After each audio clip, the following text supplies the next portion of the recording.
so I can. Okay, you should be fine. Okay, internet. Are we on?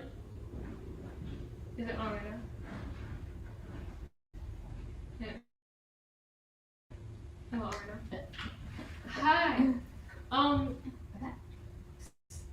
and we are back. Oh, Since we were having some connectivity issues earlier, we're actually to have Hallie, wait, I don't think. or maybe not. Oh my goodness. Or not. No, you're gonna have Hallie sit here some more. That's mine. I'm very good at doing that. We will be sitting still in these chairs. Yes. You'll be sitting. And Mark. I'm sorry, y'all. It's the Mark Show.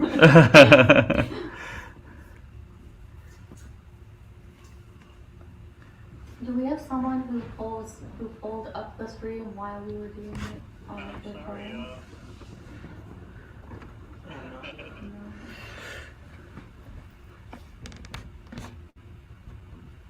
We are good to go. Good? No? We're good? Awesome. Awesome. So since we were having connectivity issues before, we're going to have Hallie read her pieces one more time. I hope that doesn't take too much from you. Are you okay with that? I didn't ask. It's fine. So, It's okay. we're going to have Hallie read her pieces one more time because we want you to hear her. So, Hallie, take it away. Thank you, Raja. I have 3 pieces for you guys today. This piece is called Trying. It will be published in Golden Spirit Reviews issue sometime in May. Trying. Tossing ropes into water is useless when there's no one around to catch them. When you came, I grew hopeful, thinking you would catch my ropes, thinking you would pull me up to where it's safe, to where I wasn't drowning anymore. I threw out ropes faster than ever before, hoping you would catch them, but you never did. They lay stagnant in the water. I've been trying. You're not receiving my signals. I fade away from your sight, from your mind, leaving words scattered in the night. I've been trying. I've been trying. This second piece is called Love Letter to the Person Who Can't Ever Know I Love Them. The day I noticed her eyes glittering in the moonlight was the day I realized I loved her. She showed up in my head every time I closed my eyes. She was everywhere. In my thoughts, in my dreams, in my emotions. She was fucking magic, finding a home inside my head. Her hair was soft, along with her skin. Up close, I could see small, intricate details about her, like the small pimple she had on her forehead near her hairline, or how small her nose was and how it crinkled in her sleep, or how dark her skin really was. In the lights I was used to seeing her in, she looked pale, but now her skin was flushed red, and she was warm and gentle, and every touch felt like one blessing after another after another. Her lips were magic, taking bites out of my skin and it not ever hurting. They were aggressive but also soft and yearning for more like I was. But I know I can't have any more. This was a special situation, a different circumstance, a one night only, limited edition offer, and I took it. I took it and I squeezed out every bit of her I could into me. I didn't want to forget any of this. How her skin feels on my skin, how her hands feel in my hands, lock and key, how soft her hair is in my fingertips, every strand pulling towards me like we belonged together, even though there was a metaphorical wall right through us. This was a one-time thing. A limited edition special offer only available for the next 24 hours, but I want more. I want her. I want to hold her when she cries. I want to support her when she's low. I want to lift her up when she's high. I want to shout from the rooftops, this is my person, and I love her so much. I want to be with her and only her, because when I'm with her, I feel like I'm soaring in the sky, like I can do anything with no repercussions, like I can be me and only me, and that's enough for her. I don't have to change my dress or my voice or how I walk or any of that shit, because who I already am is enough for her. If only that was true. If only any of this was real. My mind plays tricks on me, thinking she's there when she isn't. I see her everywhere. I hear her laugh and other people's laughs, haunting me until the end of time. I see her long, flowing brown hair, and my heart skips a beat until it realizes it's someone else. I see her eyes and other people's eyes, brown orbs looking back at mine, and I wish they were hers, but every time they aren't. Every time. I want to tell her I love her. I want to tell her I love her and her notes in different colors, red, yellow, and then blue. I want to tell her I love her small golden spiral tattoo on the inside of her arm. I want to tell her I love how she takes her shoes off when they start to hurt her feet. I want to tell her I love her laugh and her smile and her clothing style and her confidence and her eyes and how they glitter in the moonlight. I want to tell her I love her, but I can't. So for now, she'll haunt me in my dreams, in my thoughts, in my emotions. I'll see her everywhere I go. I'll hear her laugh in other people's laughs. I'll see her smile in other people's smiles. I'll think it's her, and my heart will skip a beat only to realize it actually isn't her. I'll see and hear and feel her everywhere I go. The day I noticed her eyes glittering in the moonlight was the day I realized I loved her. If only she would love me. This last piece, this last piece is called Bleeding Rainbow. Rainbow courses in my veins. When I am hurt, I bleed pink, purple, and blue. My identity shines in the light of the sun. I just want to hold a girl's hand in public without weird looks, to like a guy and not be criticized for being something I am not. Every hurtful comment, every stinging word, every bite out of my skin causes the rainbow in my veins to move a little faster. I bleed pink, purple, and blue because I am proud of who I am. I wouldn't change myself or my life for the world. Do you feel that way too? Thank you. Yay! Thank you, Hallie. Thank you. High five. That was Hallie. I keep saying I'm not gonna forget how to say your last name. Pranetta. Pranetta. I'm gonna remember it eventually. After it's too late. I don't know what that means, but I'm going to introduce our Barbara Smith writer in residence, Jason Harris.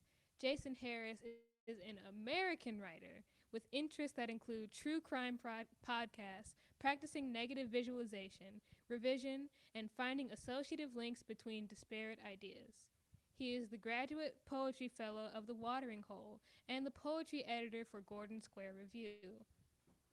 Please give your attention to Barbara Smith, writer in residence, Jason Harris. Thank you, Raja. So thank you all for coming out this afternoon. Awesome. Thank you all for also sticking with us as we worked on some technical issues.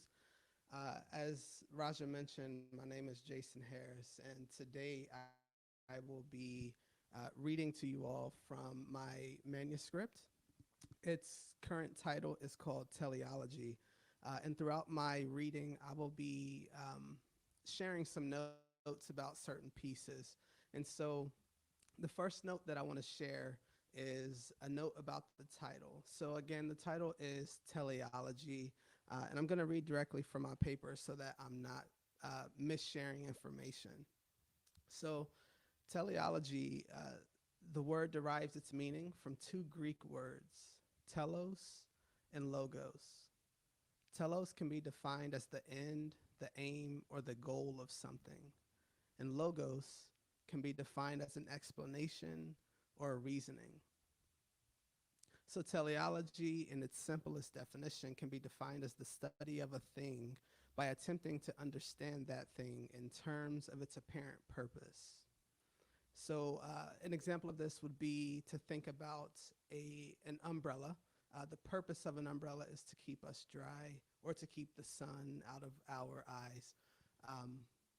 So with my collection, Teleology, I am putting underneath a microscope humanity and what it is that we are doing on Earth, but also what we are doing to the Earth. My collection deals a lot with thinking about the end of the world, thinking about climate change, And so I have 9 poems that I'm going to read. But before I read, I did want to just do some acknowledgments and some thank yous. So the first acknowledgement is 12 Literary Arts. I would like to thank you for supporting me as I worked on this collection. I would also like to thank the Watering Hole and Literary Cleveland. And there are some individual people who I would also like to thank. And I'm going to look at my notes again. The first, Daniel Gray Contar, Stephanie Janisi, and Lauren Freeman. I want to thank all of you for being my point persons at 12 Literary Arts. Anytime that I had a question, you had an answer for me from the very beginning, so thank you. The next people are Raja Bell, the host, Zach Savage, Julie Webb, Julie Burrell, Megan Betts, and Cam Hill. Thank you all for offering advice, opinion through all of the readings that I had over the past couple of. I would like to Neville for offering some advice on a particular poem of mine, Matt Wynkham for all of your support offline, and Brian Anthony, who is a friend and we used to work together. But Brian Anthony is the reason I think that I'm here, because he directed me to this fellowship, the Barbara Smith Writer in Residence Fellowship. And without his backing and his support for me to submit my application, I don't think I would be here. So I would like to just thank Brian Anthony for pushing me early in this process. And I am going to begin the reading, and I'm going to start with a poem called Kingfisher. And I have a note about a gem that comes up in this poem. It's called diopside, and diopside is a stone that represents interest in the well-being of the earth. It carries a strong connection to nature. This poem is also dedicated to the 2021 12 Literary Arts Youth Fellowship writers, how I met Hallie, and who I've had a pleasure to get to know and to speak with today. This is Kingfisher. 1. I seek counsel from kingfishers. In quiet, quiet voices, I tell them about what I've seen, about the aging forest inside my tired body, how it remains a garden of Eden, troubled by narrative and hearsay, troubled by hard-headed inhabitants like you and me. 2. If the air is a prophet, as I believe it is, then surely our final hour is approaching. 3. My ancestors will be one more in number one day, but until then, though, I will continue gathering the names of people and places and things I love. Insert yourself here. 4. I seek counsel from white-bellied kingfishers perched above the star-splashed bank of a river inside the dark and howling forest of myself. I unlearn all the ways I was taught to hate the soft, porous parts of my body. 5. At feeding time, the kingfishers fall to the earth like arrows. How beautiful they are. How natural their dive into water, the velvet rope they climb out of it. 6. To the kingfisher, it is science. To the kingfisher, it is inheritance. Icarus could never. 7. To the kingfisher, I am an ecosystem in a world of disappearing habitats. 8. I have wrapped black diopside around my neck. I have heard the call of kingfishers, their rap, rattle, and machine gun music, all belly and throat, accompanied by the shimmering trickles of water flowing south inside my aging body. Come now, gentle, the black-billed kingfisher fishers say, for you, the world is wide open and singing.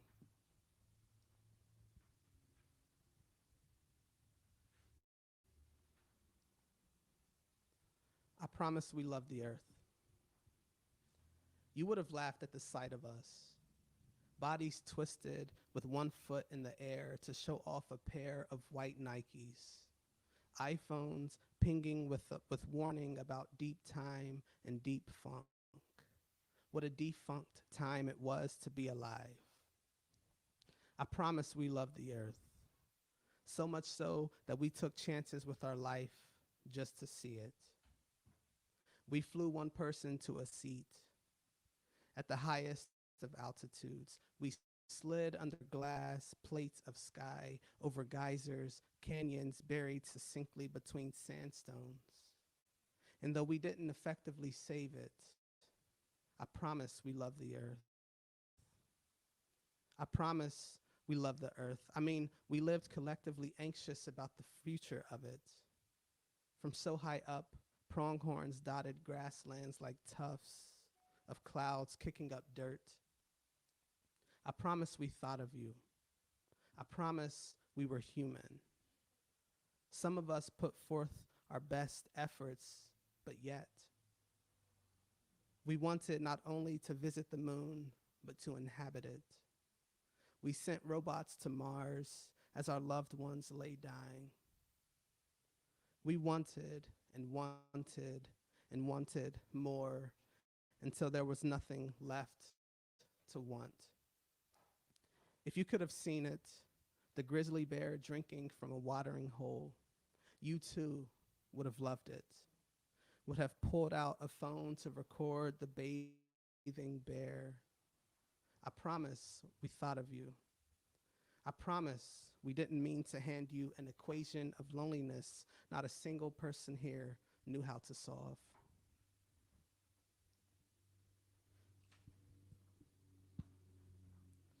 This next poem is titled What I Mean When I Say I'm Sad. And I have a note about this poem. It's written after Elizabeth Kolbert's book called The Sixth Extinction, An Unnatural History. What I mean when I say I'm sad. My heart is a boomtown, a lagoon. My heart is a stuffed pigeon mantled on the white picket fence of a country in denial. What if my heart is a loaf of bread and a chalice of wine to be split amongst a group of 7 billion people everywhere and nowhere, all at once, coughing, sneezing, laughing, breaking into a sweat and a subservient heat wave? It happens. Quickly, the eyelid closes and the proof of one's existence is gone. Gone like in the time it takes to realize that this is a poem about grappolites, ammonites, trilobites, black-faced honey creepers, a tagged and lonely crow in love with a pink spoonbill. Okay, I swear my heart is an archaeologist sinking into the crystal sands of apathy and often refuses help. So what I mean when I say I'm sad today is that my heart is a boomtown, a lagoon, at the bottom of which 2 lovers shook and jive, play the dozens, count their losses, and gamble again. Between them, a sorrow more silent than the feather fall of a stuffed pigeon mantled on a picket fence, surrounded by a dying and confused people, by tree swallows, they circumnavigating.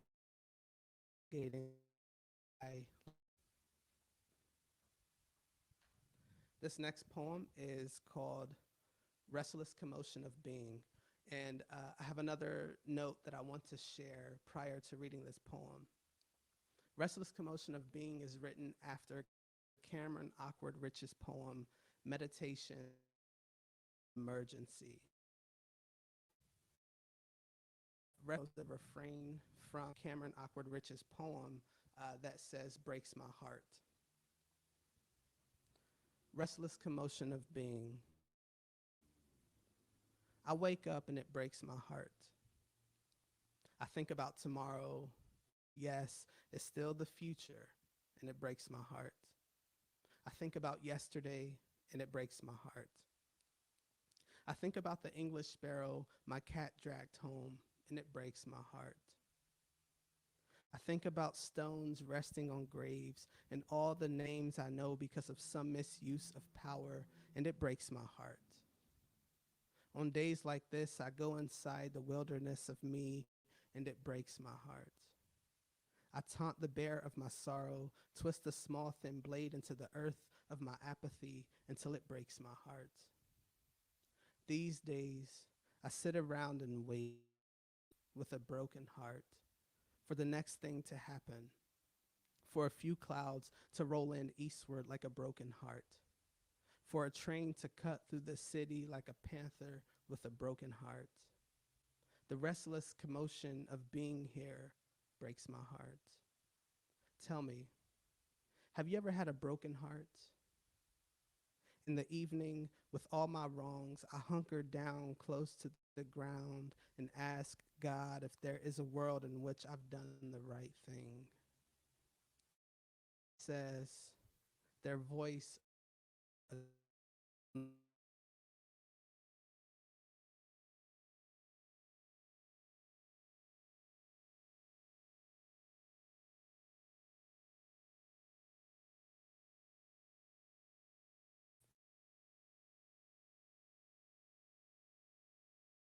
their closing petals.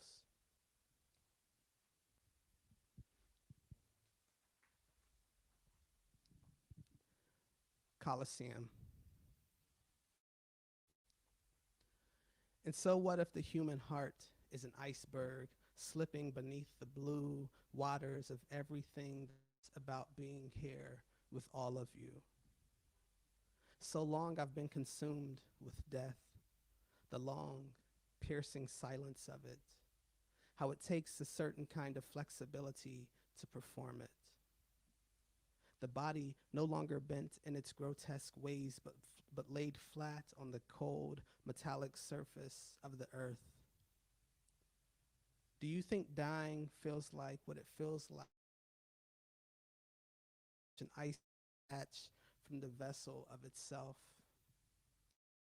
Wide open coliseum of the ocean. Knowing at that point there's nothing left you can do to stop the calving. Imagine that kind of expansiveness, all that room to make your final exit one the crowd will remember. This next poem is called I Lived in a World I Forgot to Love Sometimes.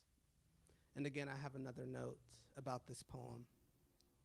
I lived in a world I forgot to love sometimes, came to life after reading Khadijah Queen's book, Anodyne. The title borrows its sentiment and cadence from a line in Queen's poem called I Slept When I Couldn't Move. In Khadijah Queen's poem, she writes, I slept in a world I forgot to love sometimes. Queen's poem grapples with the reality of living with chronic pain and fatigue. The title of this poem is after Queen's line.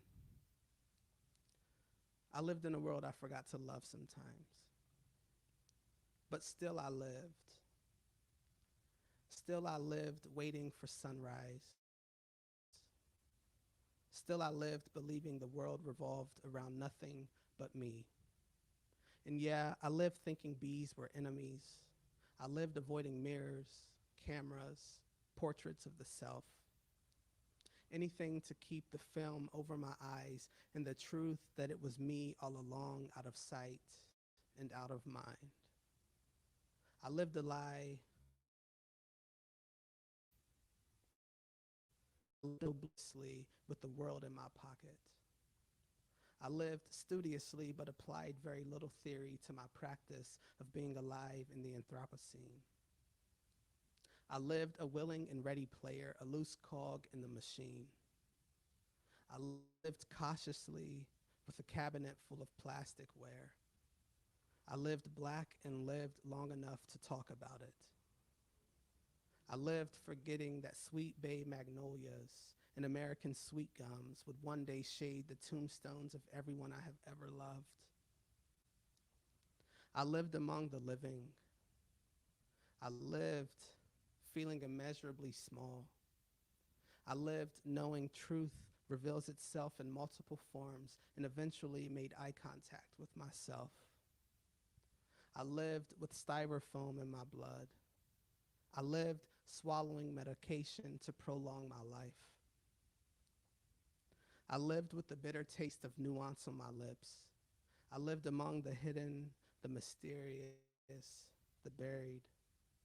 I lived mistaking self-preservation for self-isolation. I lived with books about death, invention, and wild irises in my head. I lived forgetting that I too deserved to call myself beautiful. I lived as a cardinal flitting on lamb's quarter. I lived as a mourning dove on a power line. I lived both inside this world and out of it. I lived waiting for sunset. I lived underneath a star at the center of our solar system and never looked up. I lived wondering how I might take responsibility, how I might move my mouth to say I'm sorry. I lived sitting face to face with the universe. Silence saved my breathing.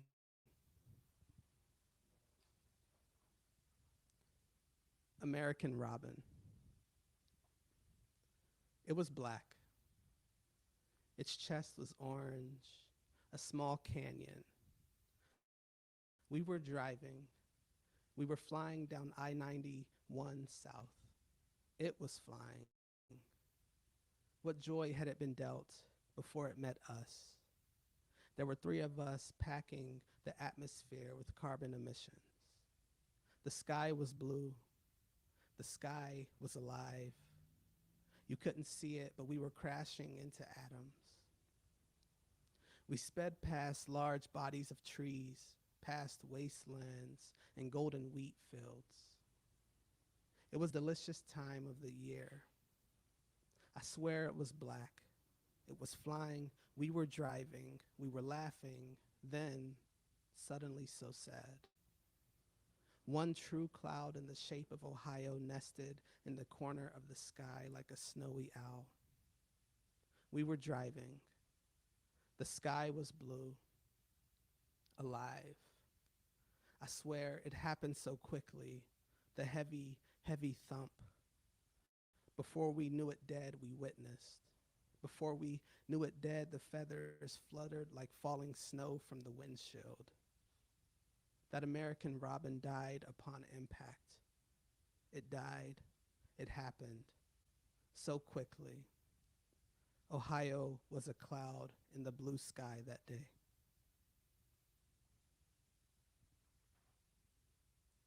And this next poem is called Teleology. It is a title poem within the book. There are a few other poems that have the same title. And when I sat down to write these poems, I had a piano composition in mind by a composition writer from the 1800s named Eric Satie. And this is after his collection of compositions under the title Gymnopédies. And while writing these poems, I asked myself, what is the function of this image? At the end of every line, there's an image I end with, and I ask myself, how can this image be repurposed? So again, this is me thinking about teleology, the function or the purpose of the end and what that means. Teleology. There are some days the body rejects what tries to save it. Not everything trying to save the body saves the body. To save the body, one must turn the body into a non-migratory bird. The yellow-eyed northern harrier feeds itself first through sound, then sight. To imagine that tomorrow is possible is a radical act of hope, is it not? Listen, The end is near. Put your ear to the ground. You hear it coming. If I'm going to make a gesture today, let it be one toward tenderness. 10 deer drinking from a roadside puddle on the highway is a hazard. I caution anyone who mistakes self-isolation for self-preservation. I preserve my time in mason jars. They are stashed in the walls of the house. My barber estimates I have 2 to 3 years left before I go bald. Every sunrise thins out your time here. You should swallow every sunset whole. And the final poem is that considered a chant that is other things and create something out of things that are already found in the world. This poem is called I Hope the Universe Loves You Too. Came from a song by Kendrick Lamar. Is functioning as a cento. And again, a cento is a poem that's built out of lines that already exist in other poems. I hope the universe loves you today. I am less than a speck on this planet. I look for communion. I am turned away. I sit here torn apart by loss as snow falls outside my window. I sit here torn apart by the body of a downy woodpecker snapping against the window before which I sit. Watching a funeral procession carry a body down East 105th Street one last time. I have sat here before torn apart simply by the fact that the sun exists, that the sun goes down, that sunlight passes through clouds and sends shadows dancing across the ground. It's all proof that the world is turning, that the world is aging, and we along with it. It's true. This isn't paradise, but at last I have come to love the simple extravagance of life here on earth. On some highway, a buck stands on the side of the road, wearing nothing but snakeskin boots, waiting to cross. In some far-off farm country, a woman puts on her yellow coat, grabs a knife from the kitchen counter, and steps out into the darkening sky. A barn owl watches from the loft door as the woman beckons a chicken into her arms. Before the violence begins, the woman in the yellow coat says a small prayer. It's necessary to talk about our time here and about the trees and about the snow falling onto East 105th Street and about how fortunate we are to live in an age of advanced detection. Sitting before a window, torn apart by loss, I ask you, how much more of the earth will we bury? How is it we begin with everything and end with nothing to give but the poems about the onward rush and roll of the world? At night, the wind blows free and the brightness of the stars here. Yeah.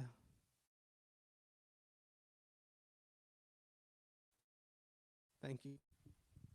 Wow. So I want to say, like, give it up for Jason, and then there should be like a thunderous applause. But there's like 4 people. Give it up for Jason, 4 people. Yay. It's just writing is very insightful, very. Is there mute?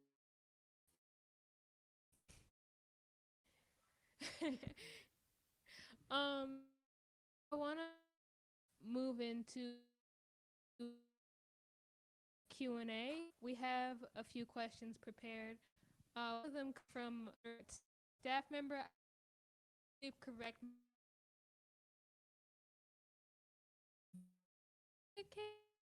question. And name from Poetry Fell One.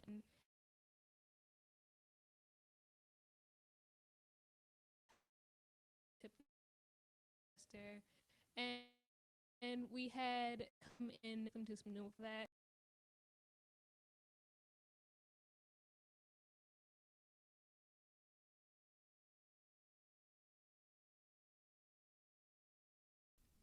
Are we good? Sound? Are we? Can you hear? Oh. So we're gonna Trisha Vidovic, and the question is, tell us what drew to it. I'm gonna or the image.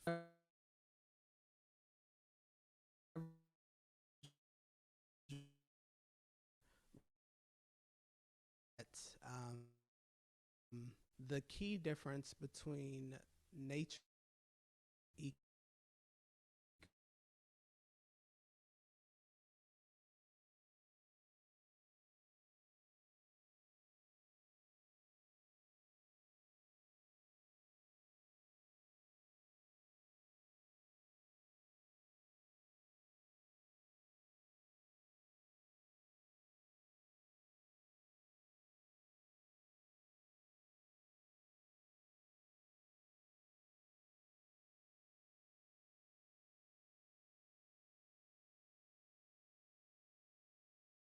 definition, I think that's one of the easiest ways to think about what eco-poetry is. And what drew me to it was my earliest experiences in life. I was born and raised and grew up in Charleston, West Virginia, which is, there's a lot of greenery, a lot of hills, mountains, trees. And I can think about in every place that I lived in Virginia, we were surrounded by mountains or trees. So I would be able to cross the street and I'd be in the forest.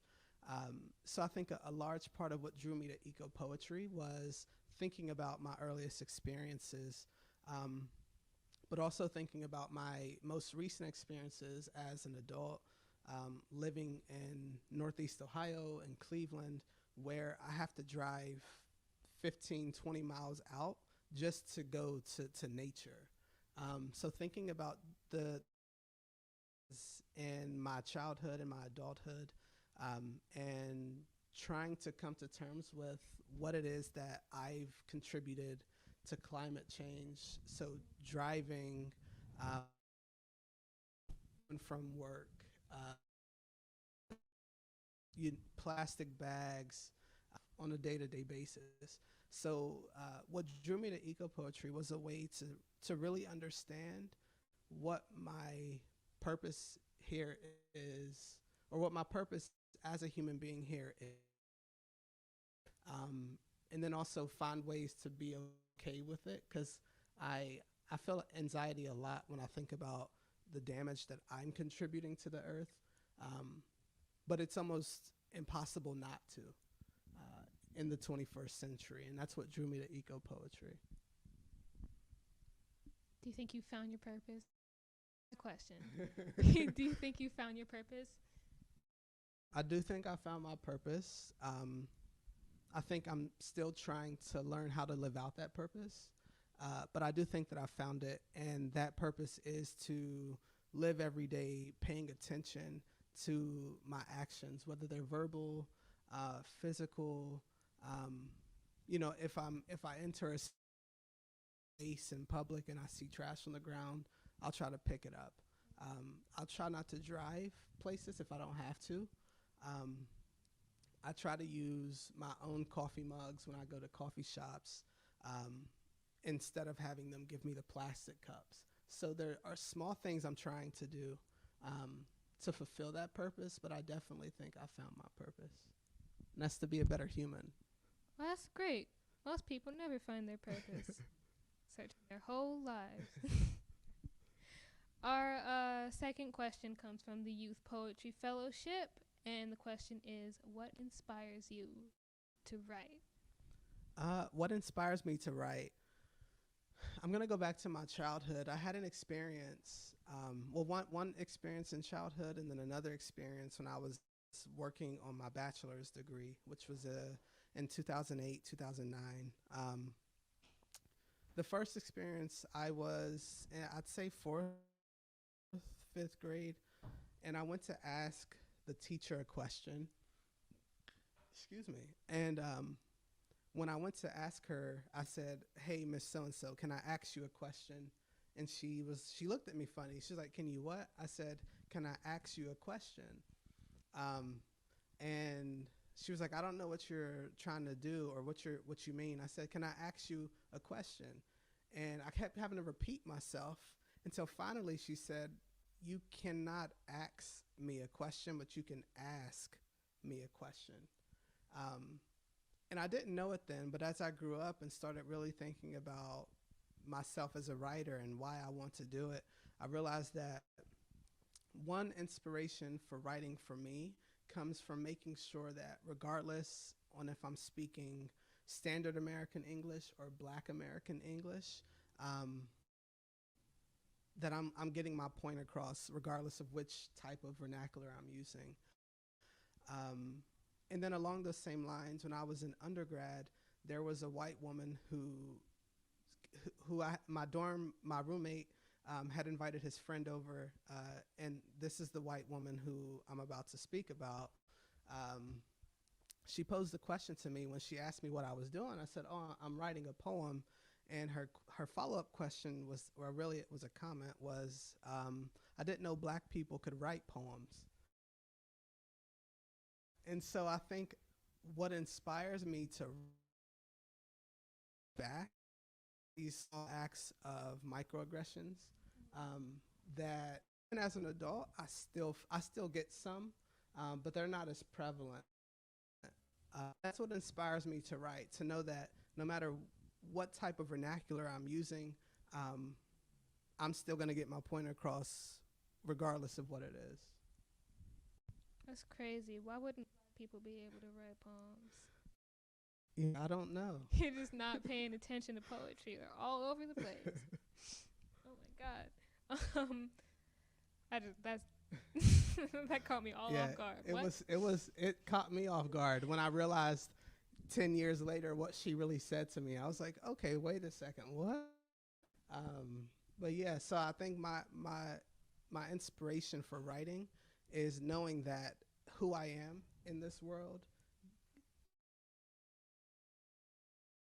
that inspires me to write. You know, I look in the mirror and here I am. Let me go write because of this. So I write because That's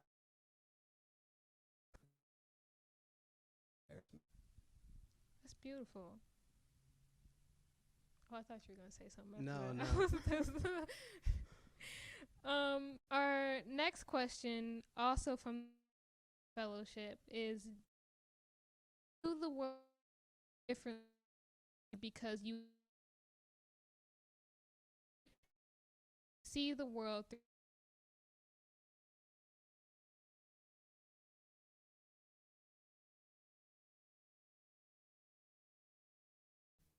Ask any writer this question, yes. When I think of writer and the way that I viewed the world,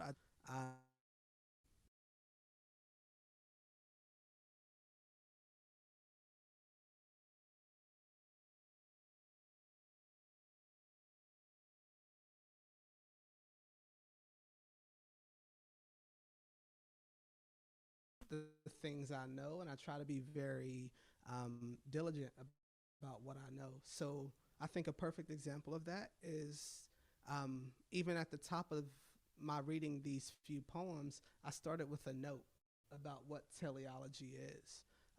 I shared notes about how certain poems came to life.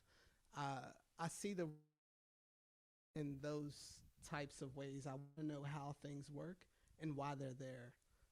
So I think that the way I see the world shows up in my work through those little moments. So, like, the way you write is affected by the way you see the world and not the other way around. Would you Right. say No, that? yeah, that's perfect. You said that better than me. Oh my gosh. The last question we have before we see if there are questions in the chat, is your views reflect what you write? So this is interesting because before I was introduced to eco poetry, I didn't know that I had these views about nature and the world and the earth. I've been working on this project for about 4 years now, maybe 4.5. So it's been a long time, just thinking about eco poetry and what this means. So I think when I was introduced to this, it helped me, and that was being outside in nature, being close to nature, uh, and started when I learned about eco poetry, use nature and strength. Now you're with nature literally right now. We're gonna see if there are any questions in the chat.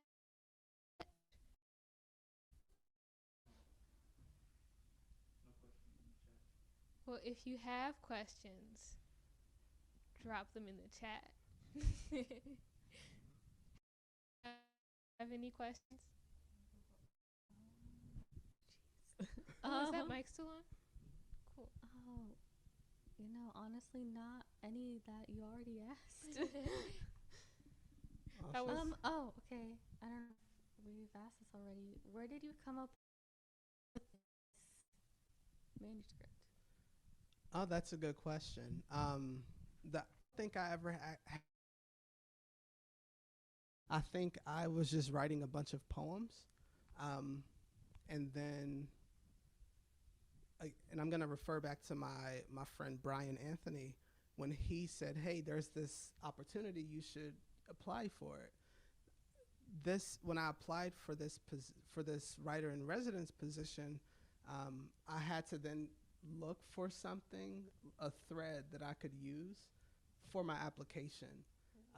And so I think the idea came after I found 12 Literary Arts Barbara Smith writer in residence, because before I was just writing poems just to write poems.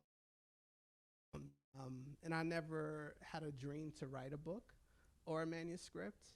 And I think because of this residency, it has helped me take these poems, which were pretty sporadic, and really find a way to hone them into what I can call a manuscript. So I think the idea came after I realized the opportunity. That's a great question. so everything all just came together because it is a reflection of you. Yes, all things are connected.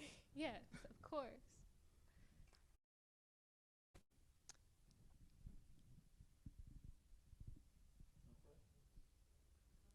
Cool. No questions in the chat yet. Jason, do you have anything else that you want to say or share? Yeah, I forgot to mention this at the top, but the title of this reading, Being Here is Everything, is called Being Here is Everything by a writer named Marie Dariussec. And it's a book about the life of Paula Becker, who was a painter back in, and I'm not going to remember the time frame, but that is the title, Being Here is Everything, sort of get at the emotion that when you read the collection in full, it gets at the feeling of that emotion. So in all of the pieces, I'm thinking about what it means to be alive and what it means to be here, spring 2021 on 105th Street at the 12 House. What does it mean to be here? And so that is where the title of this reading came from, because I think it encapsulates a lot of what I think about on a daily basis. When I enter a space, I'm always asking why, what's the bigger purpose here?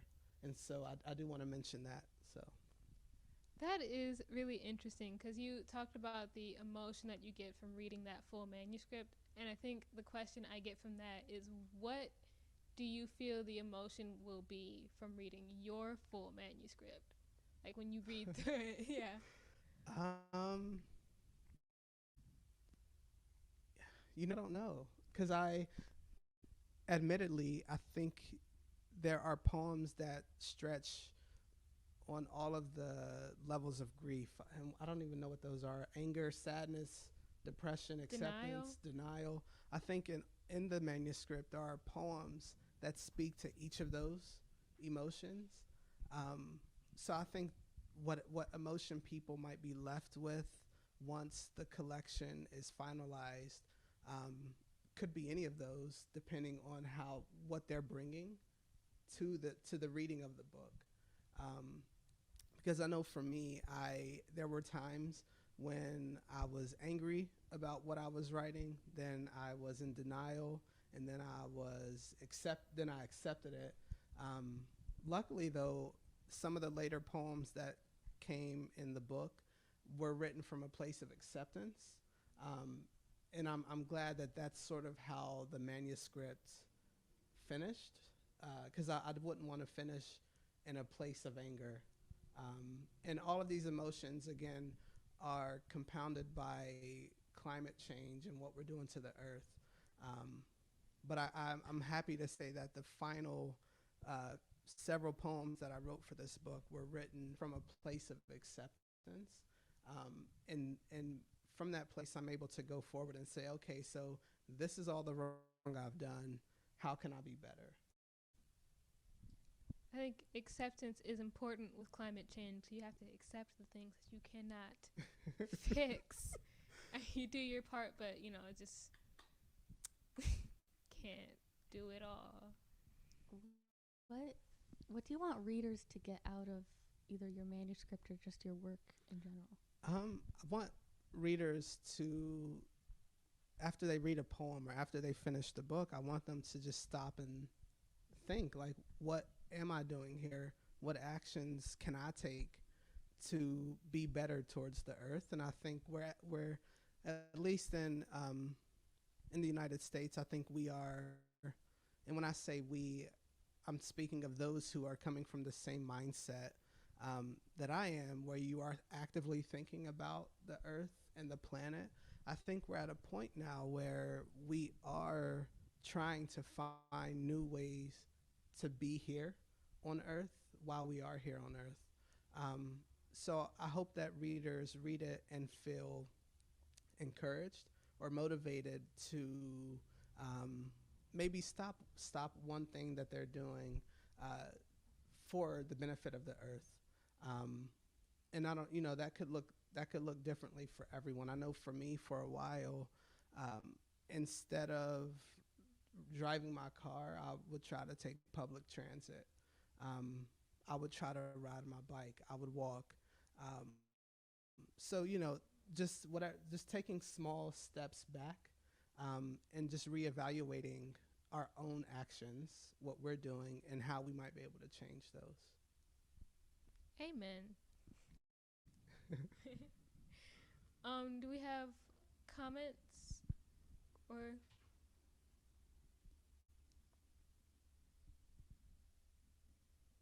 One moment.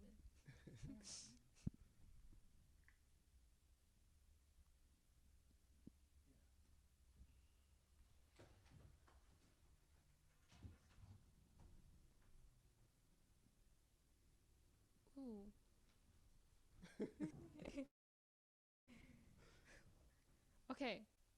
Okay, so Matt Weinkamp said, "I'm here with you. Y'all rock." And Bailey Ann says, "Go Jason Harris." Oh no.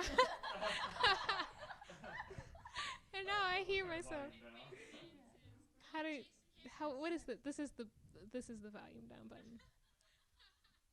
There we go. killer reading, Jason. Also from Matt Wank.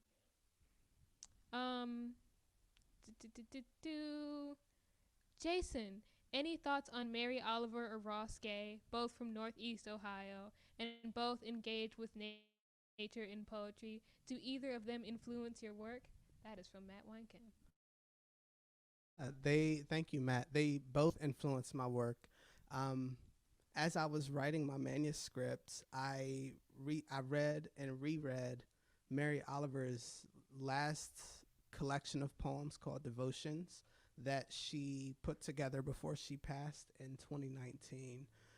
So that was, and now that I'm thinking about it, having read Devotions, Mary Oliver's last collection, I think that is what helped me find acceptance about my role in climate change, because so much of her work is about accepting sort of what you said, the things we can't fix, but in that, finding things that you can be happy about and joyful about.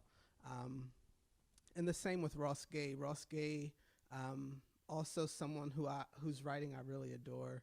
I took a workshop with Ross Gay a few years ago, and his workshop taught me how to let go of trying to be in control of every little thing whenever I'm writing a poem. And I think that shows a lot in several of the pieces where I'm allowing myself to be a bit more joyful and playful and not always so dark. But yeah, Mary Oliver and Ross Gay are both phenomenal writers and people who I admire and look up to. There's a very important comment I missed. It's from Brian J. Anthony. It says, always got your back, little bruh. Glad to see the success you're having and happy that the community is getting to hear your work. And that is all of our comments, I think. Awesome. Thank you, Brian. Again, I applied for this because of Brian, so I owe that to him. So, I think we can close out. Do you guys think we can close out? Definitely. I don't want to. Sure. I don't want to close out without getting your. You get put. Oh.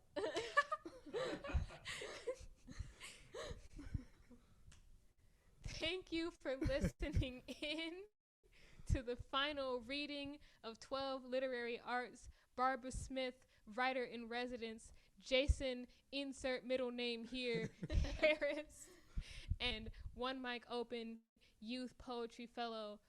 Yeah, One Mic Open, Youth Poetry Fellow, Hallie, oh my God. Pranetta.